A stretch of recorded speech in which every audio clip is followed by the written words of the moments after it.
السلام عليكم ورحمة الله وبركاته. بسم الله الرحمن الرحيم. الحمد لله رب العالمين والصلاة والسلام على رسوله الكريم وعلى آله وصحبه أجمعين. أما بعد, সম্মানিত শ্রোতা দর্শক মণ্ডলী, আল্লাহ রাব্বুল আলামিনের প্রশংসা এবং নবী সাল্লাল্লাহু আলাইহি ওয়াসাল্লামের সালাতু ওয়াস সালামের পর আজ মঙ্গলবার 8 মুহররম 1448 হিজরি মোতাবেক 23 জুন 2026 আমাদের সাপ্তাহিক প্রশ্নোত্তর পর্ব নম্বর 143।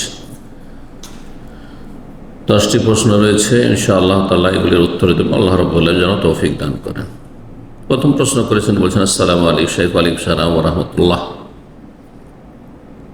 রোজা অবস্থায় নাভিতে কি তেল দেওয়া যাবে, বা তেল দিলে কি রোজা ভঙ্গ হয়ে যাবে বা রোজার কোনো ক্ষতি হবে? উত্তর হচ্ছে যে সিয়াম অবস্থায় পানাহার নিষেধ, আর যেসব রোজা ভঙ্গকারী বিষয় রয়েছে সেগুলি নিষেধ। নাভিতে তেল দিলে সেটা পানাহারও হয় না আর পানাহারের কাজও করে না। এই জন্য নাভিতে তেল দিলে তাতে রোজা নষ্ট হবে না, রোজার কোনো ক্ষতি হবে না। শুধু শরীরে দুটো প্রবেশদ্বার রয়েছে, ছিদ্র রয়েছে, এই দুটো দিয়ে কোনো কিছু প্রবেশ করে তাহলে খাদ্যনালীতে পাকস্থলীতে যাবে আর তাতে রোজা ভঙ্গ হবে। আর তা হচ্ছে নাক এবং মুখ এবং নাক। এছাড়া চোখে যদি কেউ সুরমা দেয়, ড্রপ দেয়, তাতে রোজা নষ্ট হবে না। কানে কেউ যদি ড্রপ দেয় তাতে রোজা নষ্ট হবে না। এইরকম নাভিতে কেউ তেল দিলেও তাতে সিয়ামের কোনো ক্ষতি হবে না, রোজা নষ্ট হবে না। আল্লাহ তাআলা আলাম। দ্বিতীয় প্রশ্ন করেছেন, বলছেন আসসালামু আলাইকুম শেখ। ওয়ালাইকুম আসসালাম। অনেক সময় মানুষ বলে থাকে অমুক ব্যক্তি আল্লাহর ওলি ছিলেন, কিন্তু যাকে আল্লাহ ও তার রাসূল সাল্লাল্লাহু আলাইহি ওয়াসাল্লাম স্পষ্টভাবে ওলি বলে ঘোষণা করেনি, তাকে ওলি বলে বলা কি শরীয়ত সম্মত? না, মোটে শরীয়ত সম্মত না। জি, গায়েব আল্লাহ ছাড়া কেউ জানেন না। তারপরে আল্লাহর ওলি, তো আল্লাহর ওলির সার্টিফিকেট আল্লাহ দেবেন না আমরা দেব? জি, আমরা মানুষ। এখন আমি বলবো যে আমার অমুক বন্ধু, না অন্যরা বলবে যে অমুক শেখের বন্ধু। অন্যরা বলে তো তাদের কথার কোনো মূল্য নেই। সে আমার শত্রু হইতে পারে, বাহ্যিক দেখছি সে বন্ধু হইতো, কিন্তু আমি জানি যে কি আমার বন্ধু। জি, তারপর মানুষ তো চোখের আড়ালে কিছুই জানে না, গায়েব জানে না। আল্লাহ আলিমুল গায়ব ওয়াশ শাহাদা, এবং আল্লাহ রাব্বুল আলামিনের এটি হক যে তিনি কাকে বিশেষ ওলি বন্ধু হিসাবে গ্রহণ করবেন। প্রথম কথা, সাধারণ ওলি প্রতিটি মুমিন মুসলিম, যদি গুনাহগারও হয় তবু আল্লাহর ওলি। আর বিশিষ্ট খাস ওলি, খাস ওলায়াত, ঈমান এবং তাকওয়া যত পরিপূর্ণ হবে তত বেশি আল্লাহর ওলায়াত হাসিল হবে। জি, আল্লাহর বিশেষ বা বিশিষ্ট ওলি হতে পারবে। সূরা ইউনূস আল্লাহ স্পষ্ট ঘোষণা করেছেন। তো এই বৈশিষ্ট্যে কোটি কোটি মুসলিম যুগে যুগে আল্লাহর ওলি। আর আল্লাহর ওলি সম্পর্কে সুফিদের যে ভ্রান্ত ধারণা, বা সুফিদের যারা মুরিদান জাহিল মূর্খ তাদের ধারণা, যে যাদের মাজার পূজা হচ্ছে, কবরকে পাকা করা হয়েছে, যাদের কবরকে কবর বলা হয় না মাজার বলা হয়, যাদের অনেক মুরিদান ভক্তকুল রয়েছে, এবং যাদের কেরামতের মিথ্যার ছড়াছড়ি রয়েছে, শয়তানি কর্মকাণ্ড রয়েছে, হ্যাঁ, এরাও আল্লাহর ওলি না। এরা আল্লাহর ওলি না, এরা অধিকাংশই শয়তানের ওলি। কারণ এরা শিরক বিদআতে লিপ্ত। আল্লাহ এদের অনিষ্ট থেকে রক্ষা করুন। জি, এদের কারণে মুসলিম জাতি মাজার পূজায় লিপ্ত হয়েছে, দরগা পূজায় লিপ্ত হয়েছে। হিন্দুদের দুর্গা আর এদের দরগা সমান সমান অপরাধ, সমান সমান শিরক কুফর। আল্লাহ বুঝার তৌফিক দান করেন, সত্যিকার মুমিন মুসলিম হওয়ার তৌফিক দান করেন। বলছেন আমরা তো কারো অন্তর অবস্থা, ইমানের হালাত বা তার পরিণতি সম্পর্কে নিশ্চিতভাবে জানি না। হ্যাঁ, আমাদের অধিকারও নেই। এই ক্ষেত্রে কাউকে নির্দিষ্টভাবে আল্লাহর ওলি বলা জায়েজ কিনা? মোটেই জায়েজ নেই, হারাম।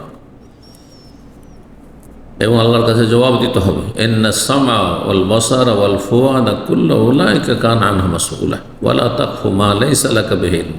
আগে বলছেন, আল্লাহ বলছেন সূরাতুল ইসরায়, যে সম্পর্কে তোমার সম্যক জ্ঞান নেই সে তার অনুসরণ করিও না, তার সম্পর্কে কোনো কথা বলিও না, সেদিকে ছুটো না, সে কথা মুখ দিয়ে বের করবে না।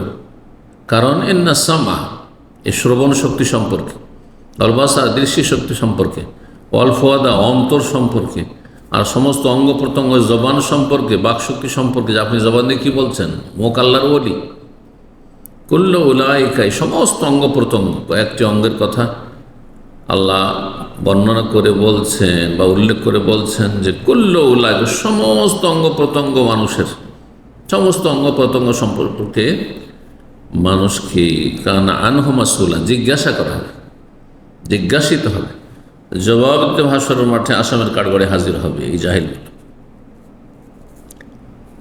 3 নম্বর প্রশ্ন বলছেন, আসসালামু আলাইকুম শাইখ ওয়ারাহমাতুল্লাহ, আমি জানি যে রুকু এবং সিজদাতে সুবহানা রাব্বিয়াল আযীম এবং সুবহানা রাব্বিয়াল আলা একবার অন্তত পড়তে হবে, কারণ এটা ওয়াজিব তাসবিহ। একজন বলছেন কি যে কোনো তসবিহ পাঠ করলেই হবে। হ্যাঁ, উনি ঠিক বলেছেন, আপনি ভুল বুঝেছেন। যেমন হাদিসে আরও তসবির কথা বলা হয়েছে, যে কোনো থেকে একটি পড়লেই হবে। এটা কি ঠিক? হ্যাঁ, এটাই ঠিক। কারণ আপনি যেটা বুঝেছেন রুকু এবং সিজদা সুবহান রাব্বিয়াল আযীম রুকুতে আর সুবহান রাব্বিয়াল আলা সিজদাতে পড়া ওয়াজিব, এই কথাটি ভুল।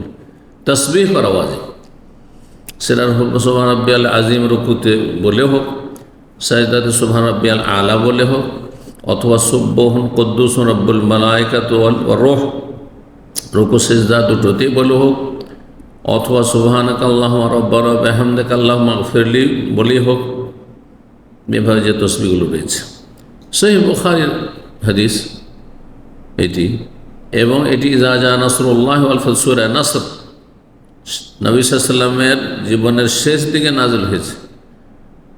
এই সূরাটি নাজিল হওয়ার পর এই সূরার উপর আমল করে মা আয়েশা রাদিয়াল্লাহু তাআলা বলছেন যে নবী সাল্লাল্লাহু আলাইহি ওয়াসাল্লাম কানা ইয়াকুলু ফি রুকুই ওয়া সুজুদি, তিনি রুকু সিজদাতে বলতেন সুবহানাকা আল্লাহুম্মা রাব্বানা ওয়া বিহামদিকা আল্লাহুম্মা, তাসবিহ করতেন, আল্লাহর হামদ প্রশংসাও করতেন, আর আল্লাহর কাছে ক্ষমা প্রার্থনা করতেন। ফাসাব্বিহ বিহামদি রাব্বিকা ওয়াস্তাগফিরহু, ইয়াতাআউয়ালুল কোরআন, বাস্তবায়নের জন্য, আমল করার জন্য। মায়েশার ভাষা ইয়াতাআউয়ালুল কোরআন, মানে কোরআনের প্রতি আমলের উদ্দেশ্যে সূরা নাসরের প্রতি এটি শেষে নাযিল হয়েছে। ফাসাব্বিহ বিসমি রাব্বিকাল আযীম আর সাব্বিহ ইসমা রাব্বিকাল আলা, এগুলি আগে নাযিল হয়েছে। তখন নবী সাল্লাল্লাহু আলাইহি ওয়াসাল্লাম সুবহান রাব্বিয়াল আযীম সুবহান রাব্বিয়াল আলা বলছে ইজআলহু ফি রুকুইকুম, এই আয়াতটা আমল করো তোমাদের রুকুতে, আর সাব্বিহ ইসমা রাব্বিকাল আলা যখন নাযিল এই আয়াতটা আমল করো তোমরা ইজআলহু ফি সিজদাহ। তো এই ক্ষেত্রে কোনো ব্যক্তি যদি শুধু সুবহান রাব্বিয়াল আযীম রুকুতে পড়ে আর সিজদাতে সুবহান রাব্বিয়াল আলা, যথেষ্ট তার। আর যদি মনে করে যে আমি শুধু সুবহানাকা আল্লাহুম্মা রাব্বানা ওয়া বিহামদিকা আল্লাহুম্মা ইগফিরলি পড়ব, তাও যথেষ্ট। শুধু সুবহান কুদ্দুস রব্বুল মালাইকা ওয়ার রূহ পড়ব, তবুও যথেষ্ট। আর যারা বলেছেন আগে সুবহান রাব্বিয়াল আযীম পড়ে নিতে হবে, আগে সুবহান রাব্বিয়াল আলা পড়ে নিতে হবে, তারপরে এগুলো পড়েন, এটি ভুল ফতোয়া। এরকম আরেকটি ভুল ফতোয়া জাহানাফিরা বলে থাকে যে না, এই সুবহানাকা আল্লাহুম্মা রাব্বানা ওয়া বিহামদিকা আল্লাহুম্মা ইগফিরলি, তারপরে সুবহান কুদ্দুস রব্বুল মালাইকা ওয়ার রূহ, এগুলি নফল নামাজে, তাহাজ্জুদ নামাজে, আল্লাহ বাইদ বানি তাহাজ্জুদ নামাজে, ইন্নী ওয়াজহাতু ওয়াজহি তাহাজ্জুদ নামাজে। ভুল কথা, এটি ভুল কথা। মানে স্পষ্ট হাদিস রয়েছে। আবু হুরায়রা রাদিয়াল্লাহু তাআলা নবী সাল্লাল্লাহু আলাইহি ওয়াসাল্লাম জিজ্ঞাসা করছেন যে আপনি যে তাকবীরে তাহরিমা আর কিরাতের মাঝখানে নীরব থাকেন, আর আয়াতা সুকুতাকা বাইনা তাকবীর ওয়াল কিরাত, তাকবীর আর কিরাতের মাঝখানে যে আপনি নীরব থাকেন, মাযা তাকুলু ফি, তাতে আপনি কী বলেন? তাহলে বোঝা যাচ্ছে এটা ফরজ সালাত সম্পর্কে জিজ্ঞেস করছেন। রাতের অন্ধকার তাহাজ্জুদ পড়ছেন আর আবু হুরায়রা সে সম্পর্কে জিজ্ঞেস করবেন, না 5 ওয়াক্ত সালাত সম্পর্কে জিজ্ঞেস করছেন? জি,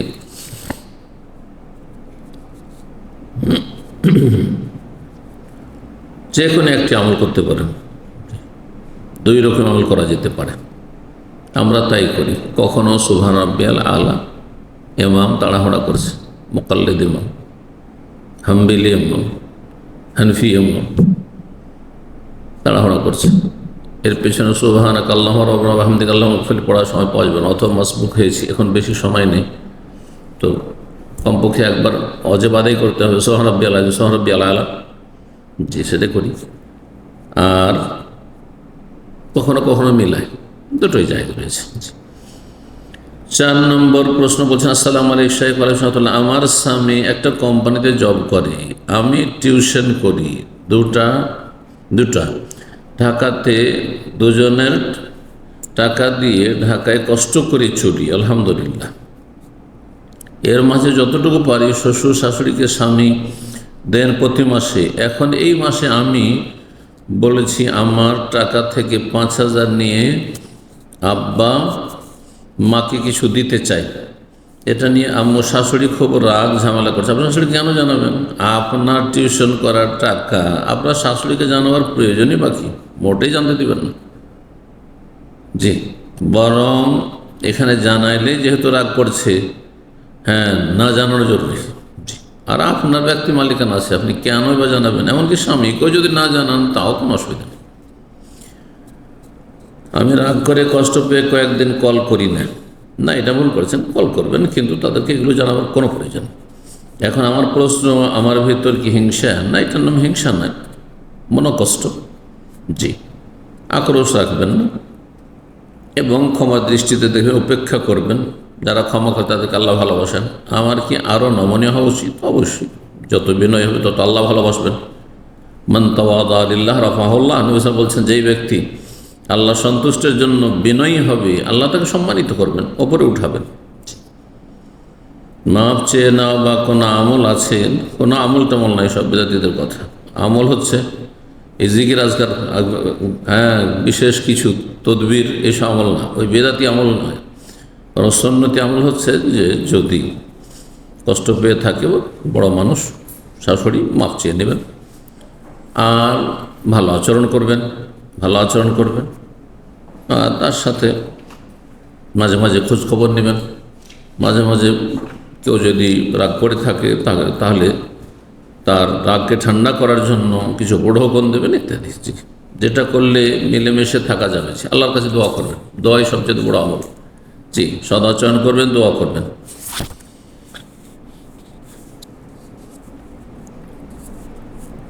আসুন, আমার প্রশ্ন বলছেন, আসসালামু আলাইকুম শাইখ ওয়া আলাইকুম রাহমাতুল্লাহ। একেবারে উলঙ্গ নয়, লুঙ্গি পর অবস্থায় কিংবা পাজামা পর অবস্থায় বেগানা নারীর সামনে বেগানা পুরুষ গোসল করতে পারবে কি? খালি গায়ে আছেন আর লুঙ্গি পরে আছেন, গোসল করছেন। গোসল করার সময় যদি লুঙ্গি এমন হয় বা আপনি যে কাপড় পরে আছেন এমন হয় যে পানি পড়তেই জাহের বাতেন সব বরাবর হয়ে গেছে, দেখা যাচ্ছে, তাহলে জায়েজ নয়। অনেকে এরকম করে, সাদা কাপড় পরে আছে, পাতলা কাপড় পরে আছে, মহিলারা এমনকি পুকুরে গোসল করে, নদী, বিশেষ করে নদী পুকুর এইসবে যে ওইসব মহিলারা গোসল করে, এরা অধিকাংশ বেহায়াবি কথা, রাগ করবেন না। গোসল করে গ্রাম দিয়ে হেঁটে যাচ্ছে, পুকুর থেকে বা আপনার নদী থেকে, আর শরীরে একবারে কাপড় লেগে আছে, ভিজা কাপড় লেগে আছে, আর তার সব কিছু জাহের বাতেন সব বরাবর দেখা যাচ্ছে। নাউযুবিল্লাহ, হারাম, এটি কাবিরা গুনাহ, এটি ফাহিশা, নোংরামি করা গেলাম। এরকম পুরুষের ক্ষেত্রেও সাদা লুঙ্গি পরে আছেন, পাতলা কাপড় পরে আছেন, আর গোসল করেছেন, আর তারপরে শরীরে কাপড় লেগে গেছে ভিজে, আর মহিলা তাকাচ্ছে, না জায়েজ নয়। কিন্তু এমনি আপনার ঢেলা ঢালা কাপড় আছে, মোটা কাপড় আছে, আর পানি পড়লেও তাতে ভিতরে কোনো অবস্থা বোঝা যাবে না বা দেখা যাবে না, প্রকাশ পাবে না, তাহলে বেগানা মহিলার সামনে গোসল করা জায়েজ রয়েছে। কিন্তু ফিতনার আশঙ্কা থাকলে করবেন না। আপনার নিয়তি যদি খারাপ থাকে যে বেগানা মেয়েদের সামনে গোসল করব, যাতে করে আমার গাটা দেখে, শরীর দেখে, আর দেখার পরে আমার দিকে আকৃষ্ট হয়। যুবকরা এরকম ফিতনায় পড়ছে অনেক। বা আপনি আপনার নিয়ত না থাকলে একটা মহিলা মানুষ, যুবতী ফিতনায় পড়তে পারে, যে তার স্বামীর চাইতে, বিবাহিত ফিতনা পড়তে পারে, তার স্বামীর চাইতে আপনাকে ভালো লেগে যেতে পারে। এই জন্য যথাসাধ্য পারবেন এসব হারামের যে চোরা রাস্তা, এসব চোরা রাস্তাতে বেঁচে থাকবেন। যে আল্লাহ রব্বুল আলমিন এ কথা বলেনি যে ব্যভিচার করিও না, বলেছে ওয়ালা তাকরাবু যিনা, ব্যভিচারের কাছে যেও না, কাছে যেও না। যে তো যাতে ফিতনার রাস্তা খুলে যায়, সেগুলি হচ্ছে জেনার কাছাকাছি চলে যাওয়া। আল্লাহ হেফাজত করুন। 6 নম্বর প্রশ্ন বলছেন, আসসালামু আলাইকুম শাইখ। ওয়ালাইকুম সালাম। একজন মুসলিম ব্যক্তির মৃত্যুর পর বিল আছে 10 লাখ টাকা, একমাত্র ছেলে ও স্ত্রী জানেন না কোথায় তার কি অর্থ আছে। তার এক হিন্দু বন্ধু উক্ত টাকা পরিশোধ করে। মৃত ব্যক্তির স্ত্রী ও সন্তান পরিস্থিতি অনুকূলে আসলে পরিশোধ করবে জানালে হিন্দু ব্যক্তি বলে মাফ করে দিলাম। ভালো মানুষ, সে হিন্দু হইল, সে এই দিক থেকে ভালো মানুষ। এরকম মানুষ আজকাল পাওয়া মুসলিম সমাজেও অনেক সময় বিরল হয়ে যাচ্ছে, যে 10 লক্ষ টাকা বন্ধুকে মাফ করে দেবে। এক্ষেত্রে কি করণীয় জানালে উপকৃত হবে? জায়েজ রয়েছে। কোনো ব্যক্তি কাউকে যদি মাফ করে, সে মুসলিম হোক আর অমুসলিম হোক, তাহলে জায়েজ। অন্তরে কারো চাপের মুখে নাই, যদি মাফ করে দেয় স্বতঃস্ফূর্তভাবে, তাহলে জায়েজ রয়েছে। 7 নম্বর প্রশ্ন, আসসালামু আলাইকুম শাইখ ওয়ারাহমাতুল্লাহ। খুব প্রয়োজনে কি সুদের সাথে জড়িত আছে এমন কাউকে সাদাকা বা জাকাত দেওয়া যাবে? যে সুদের সাথে জড়িত আছে তাকে জাকাত দেওয়া জায়েজ না, তাকে দান করা জায়েজ না, যতক্ষণ পর্যন্ত সে তওবা না করবে। যেন সুদি কারবার করতে আছে আর আপনি দিচ্ছেন ওকে জাকাত, তা দিয়ে সে হয়তো সুদের উপর টাকা নিয়ে আসে, তো বা সুদি কারবার চালিয়ে যাবে, অথবা সে হয়তো সেই টাকাটা সুদের ওপর কাউকে দেবে। তাহলে আপনি এই সুদের মতো ধ্বংসাত্মক গুনাহতে অংশ নিলেন। যখন অংশ নিলেন, তো একটা অংশ, বড় অংশ গুনার পেতে হবে এবং আপনারও সর্বনাশ হবে। সুদখোরদের জীবনে কোনো বরকত নেই, না দুনিয়াতে না আখিরাতে। এদের বিরুদ্ধে আল্লাহর যুদ্ধের ঘোষণা রয়েছে। আজকাল পৃথিবীতে যে সুদি সিস্টেম, অর্থনীতি, এই জন্য আল্লাহর আযাব গজব, আল্লাহর আযাব গজব, সারা পৃথিবীতে আল্লাহর আযাব গজব দেখতে পাচ্ছেন বিভিন্নভাবে, আসমানি জমিনি, যুদ্ধ আর অশান্তি, বহুমুখী অশান্তি। আল্লাহ তাদের অনিষ্ট থেকে রক্ষা করুন আমাদেরকে। 8 নম্বর প্রশ্ন, আসসালামু আলাইকুম শাইখ ওয়ারাহমাতুল্লাহ। আমি পশ্চিমবঙ্গের মালদা জেলা থেকে বলছি। আমাদের এলাকায় শিরক ও বিদআতে লিপ্ত ও তার ব্যাপারে প্রায় কঠোর। বলছেন যে আমাদের এলাকায় শিরক ও বিদআতে লিপ্ত ও তার ব্যাপারে প্রায় কঠোর। তো যারা 70 দিন পালন করতে চায় তারা অনেক সমস্যার সম্মুখীন হয়। কথাগুলি স্পষ্ট নয়। বলছেন শিরক বেদাতে লিপ্ত ওরা আমাদের সম্পর্কে, অর্থাৎ তৌহিদবাদীদের সম্পর্কে, যারা কোরআন সুন্নাহর অনুসারী, তাদের সম্পর্কে কঠোর, এই কথাই বলতে চেয়েছেন। যারা 70 দিন পালন করতে চায় তারা অনেক সমস্যার সম্মুখীন হয়। আমি চাই যে কোন কোন বিষয়ে আপোষ কম্প্রোমাইজ করা যাবে এবং কোন কোন বিষয় যাবে না। দিনের মৌলিক বিষয়গুলিতে কোনো রকমের কনসিডার করা যাবে না, আপোষ করা যাবে না, ছাড় দেওয়া যাবে না। তৌহিদের ক্ষেত্রে তৌহিদের হেফাজত করতে হবে। শিরকে কোনো রকমের সহযোগিতা করা যাবে না। মাজারে যেন চাঁদা চাইবে, দেবেন, জায়েজ না। বেদাতে কোনো সহযোগিতা করা যাবে না। মিলাদ করবে, বলছে মিলাদে সহযোগিতা, আসো, চাঁদা দাও, অথবা মিলাদে উপস্থিত হও, বেদাতে অংশ নেওয়া যায়। হারামে অংশ নেওয়া যাবে না। শিরকের হারাম হোক, বেদাতের হারাম হোক, আর বিভিন্ন হারাম লেনদেন আদান প্রদান হোক, আচার আচরণ হোক, অনুষ্ঠান হোক, কোনো হারাম কাজে কি করা যাবে না, অংশ নেওয়া যাবে না। তাহলে বেদাতিদের সাথে এই সব ক্ষেত্রে কোনো ছাড় নেই। বেনামাজি, নামাজ পড়েন না আপনার রুমমেট, সেই জন্য তা ছাড় দেবেন যে তা এর যখন ডিস্টার্ব হচ্ছে তো আমিও যাব না, চলবে না, হারাম। কিন্তু সুন্নত মুস্তাহাবের ক্ষেত্রে, সুন্নত মুস্তাহাবের ক্ষেত্রে ছাড় দেওয়া যাবে। উদাহরণ দিই, সালাতের, নামাজের ভিতরে বেশ কিছু সুন্নাত আছে, তাই না?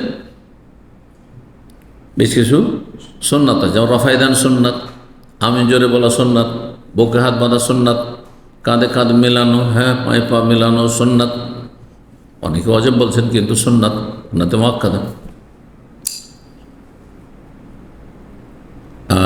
এই সবগুলি এই ক্ষেত্রে যদি দেখেন যে এই বেদাতিদের সাথে গায়ের জ্বালা এখানে কিন্তু বেশি হয়। রফেদান করলে তাদের গায়ের জ্বালা, আমিন জোরে শুনলে তো গায়ের জ্বালা। নবী সাল্লাল্লাহু আলাইহি ওয়াসাল্লাম বলেছেন ইহুদিদের সম্পর্কে, এটা আমাদের বেদাতিরা করে। ইহুদি আর বেদাতি এই ক্ষেত্রে তাদের সদৃশ্যতা রয়েছে। আমিন বলিয়েন না, রফেদান করিয়েন না আপাতত, হ্যাঁ, বুকে ওরে হাত বাঁধিয়েন না একটু, হ্যাঁ, ওদের মতো একবারে নাভির নিচে একবার নিয়ে চলে যাবেন ওইরকমও করিয়েন না, একটু, হ্যাঁ, করে করেন তাদেরকে, হ্যাঁ, শান্ত রাখার জন্য। আর পায়ে পায়ে একবারে মেলাতে যান না, হাম্মিলির পায়ে পা মেলায় না, আপনি মিলান শেষ হয়ে যাবে বা খারাপ দৃষ্টিতে দেখবে, কী করবেন আপনি? আপনি আপনার জায়গায় কাছাকাছি হওয়ার চেষ্টা করবেন। আর কেউ এদের না মেলায়, হ্যাঁ, সুন্নত ছাড়ে, গুনাহগার হইতে হলে সে হবে। আর যদি সুন্নত না পালনের জন্য নেকি কমতি হয়, তার কমতি হয়, আপনার কোনো কমতি হবে না। আপনি প্রতিকূল অবস্থার জন্য রফায়দান করতে পারছেন না, রফায়দান করলে ফাসাদ করবে না। আমিন জোরে বলতে পারছেন না, আপনি নেকি ঠিকই পাবেন। শাহুল মহাদেশ দেহলভী জীবনে আমিন জোরে বলতে পারেননি দিল্লিতে। জি, মোগল আমলে গোঁড়া হানাফিদের, হ্যাঁ, দাপট ছিল, এখন তো অনেকটা ঠান্ডা হয়েছে। কেউ যদি জোরে আমিন বলে রফায়দান করে, তার মসজিদে বেঁচে আসার কোনো হয়তো চান্স ছিল না, এরকম অবস্থা ছিল। এত বড় আল্লামা ইমাম হয়ে ওস্তাজুল হিন্দ ফিল হাদিস, প্রথম গিয়ে বুখারী পড়াইতে শুরু করেছে। তার আগে ভারত মহাদেশের লোকেরা বুখারী জানতো না। মদিনাতে বুখারী পড়ে বুখারী নিয়ে গেছেন আর বুখারী পড়ে দিলে গেছেন, সে হল বুখারী। তিনি করতে পারেননি এগুলি, তিনি করতে পারেননি এগুলি। পরিস্থিতি যদি বাধ্য করে, তো নাকি পাবেন ইনশাল্লাহ। কিন্তু তার কিতাবে তিনি লিখেছেন, তার কিতাবে লিখেছেন রফায়দান যারা করে তাদেরকে আমি বেশি ভালোবাসি। তার মানে তিনি তার এলমের ক্ষেত্রে, হ্যাঁ, তার দিনের ক্ষেত্রে তিনি আহলুল হাদিস সালাফি ছিলেন, কিন্তু তিনি আমলের ক্ষেত্রে এগুলো করতে পারেননি, তিনি পুরোপুরি পারেননি। তারপর আমরা তাকে, হ্যাঁ, কোরআন সুন্নাহর আলেম ইমাম মনে করি। জি, তো যেহেতু পারেননি সেজন্য এমনটা করেন। কিন্তু নামাজের ভিতরে বা নামাজে বেদাতিরা কী করে? নিয়ত পড়ে, সম্মিলিত মোনাজাত করে, তাই না? ইক্তাদাত বিহাজাল ইমাম পড়ে। আপনি এগুলো করবেন না, বেদাত করবেন না, কারণ বেদাত হারাম। বেদাত হচ্ছে হারাম। বেদাত করবেন না, শিরক করবেন না, হারাম কাজ করবেন না, এগুলো কাজে কম্প্রোমাইজ করবেন না বা ছাড় দেবেন না। বাকি সুন্নতের ক্ষেত্রে ছাড় দিতে পারেন। আল্লাহ তাআলা আলম। তাহলে দেখবেন যে ঝামেলা কম হবে। 9 নম্বর প্রশ্ন বলছেন, আসসালামু আলাইকুম শেখ সাহেব, ফেসবুকের মতো একটি গুরুত্বপূর্ণ প্ল্যাটফর্মে নিজের প্রকৃত নাম ব্যবহার না করে আরব ও দেশীয় বড় বড় শায়েখদের নাম ও ছবি ব্যবহার করার ব্যাপারে ইসলাম কি বলে? না, এটি জায়েজ নয়।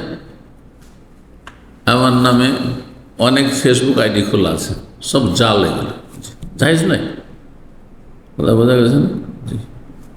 আরব মেলা শায়েখদের নামে ফেসবুক আইডি খোলা আছে না, তবে ওনার পেজ যদি হয় আর কেউ পরিচালনা করছে সেটা ভিন্ন বিষয়, তার অনুমতিক্রমে। কিন্তু নিজের নাম না ব্যবহার করে আপনি ব্যবহার করেছেন আপনি, কিন্তু যদি ভুল করেন আপনি, তো সব দোষ চাপবে আমার ওপর, কারণ আমার নামে সে আইডি চলছে। আর আমার নাম দিয়ে লোকেরা দেখছে আমার ছবি দেওয়া আছে, আমার নাম দেওয়া আছে। হারাম কাজ করছেন আপনি, খেয়ানত করছেন আপনি, মিথ্যুক আপনি, হ্যাঁ, ধোকাবাজ আপনি। জি, মান গাশশানা ফালাইসা না, যে পোতার পুরাণ করলো সে আমার দলভুক্ত না। ধোকা দিচ্ছেন। মানুষ ভাবছে, অনেকে কিন্তু তাদের সাথে যোগাযোগ করছে ইনবক্সে, শেখ বলে।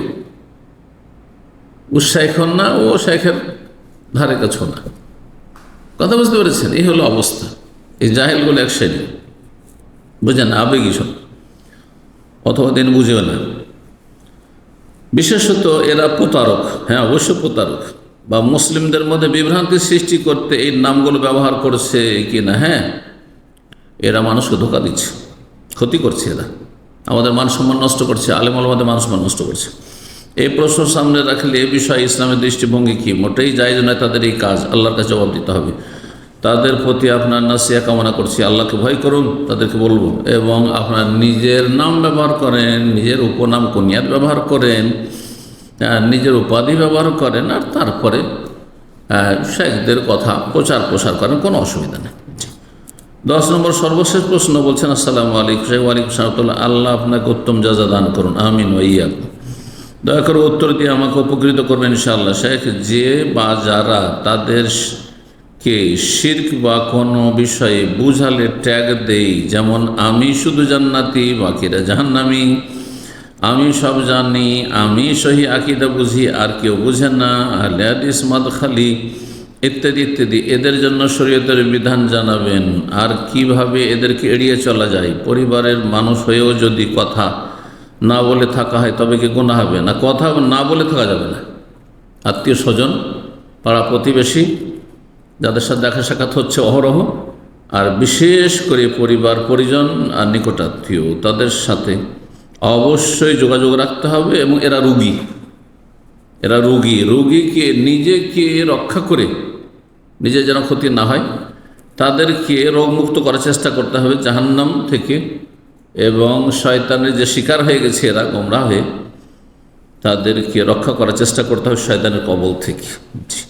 এরা বোঝে না, আহলে হাদিস বললে তো ভালোই কথা, কিন্তু মাদখালি বলে, জাহেলগুলো বুঝেই না যে মাদখালি কি। মাদখালি একটা বংশের নাম। আমার বংশের সাথে বা এরকম আলেম ওলামা যারা বাংলা ভাষাভাষী, তাদের সাথে মাদখালি বংশের কী সম্পর্ক আছে? একমাত্র শুধু দিনের সম্পর্ক, আকীদার সম্পর্ক, সেটা ভিন্ন বিষয়। এবং শেখ রবি বিন হাদি আল মাদখালি, তিনি কোরআন সুন্নাহর ইমাম মুহাদ্দিস ছিলেন। তিনি তার সাথে সম্পৃক্ত করে তাদের জাহালাত, তারা নিজেদের ক্ষতি করছে, আমাদের কোনো ক্ষতি করে না। আল্লাহ তাদেরকে হেদায়েত দান করুন। এখানেই আজকের প্রশ্ন উত্তর শেষ করছি। বারাকাল্লাহু ফীকুম। সুবহান রাব্বিকা রাব্বিল ইজ্জাতি আম্মা ইয়াসিফুন ওয়া সালামুন আলাল মুরসালিন, আলহামদুলিল্লাহি রাব্বিল আলামিন।